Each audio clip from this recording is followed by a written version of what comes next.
Dilşən Ağabala qızı.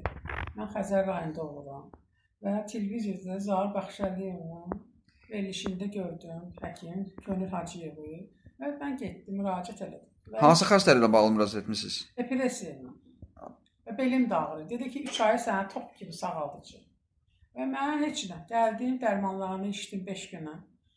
Mən zəhərləndim. Həmin dərmanları sizdə bayaq qeyd etdiyiniz kimi 950 manat ödəniş edib aldığınız dərmanları içdiniz onun resepti ilə. Yəni yazdığı reseptlə bağlı dərmanları qəbul etdiniz. Hansı fəsadlar yarandı sizdə? Deməli mən ağız şişliyib sifədim. Skora apardı mənə ölü Sabunçu xəstəxanası. Septis sifədim. Başladı mənə sistemlər vurmağa, dəri çürədi. Sistemlər vurdu ağzımdan, burnumdan, qulağımdan dərmanlar gəlir, qanıdı. Uca yer yox idi da, yer götürsün oradan qanı. Bütün dərman çıxdı mənim bədənimdən. Mən ölü idim. Heç kəs inanmırdı ki, mən orada dirilərəm. O da belə çıxır ki, zəhərlənmə verib sizə də, yəqin zəhərlənmə. Hansı orada şöbədə olmusunuz? Ölüxanada. Reanimasiyada olmusunuz. Reanimasiyada qalmısınız. Neçə gün qalmısınız? Orada 10 gün qaldım. O palatayı 5 gün keçirdilər. 10 gün lap da ölüxana. Ondan sonra hara getdiniz müalicə almağa? Evə gəldim. Evdə aparıcı edilər mənə ki, güya koronadır, mən korona keçirməmişim. Mənə qız götürdü evə, yazlarcan götürdü. Və evdə heç nə, meyvə yedim ancaq, qarşı meyvə, sağ ol. Həkim Könül Hacıyeva ilə bağlı ümumiyyətlə iddialar səsləndirirsiniz.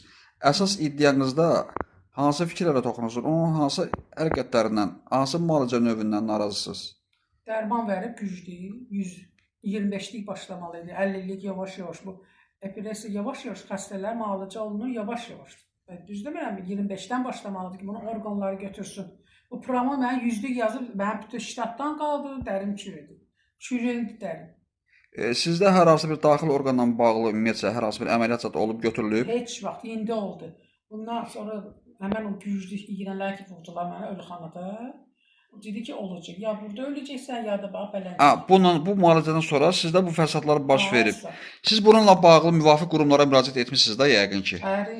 Aidiyyəti qurumları sadəcə nəticə əldə edə bilməmisiniz. Ona görə üzr istəyirəm.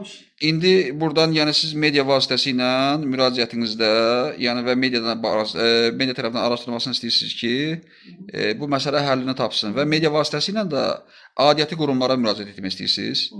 Yəni məsələ həllini tapsın. İş, yəni qalır eyni.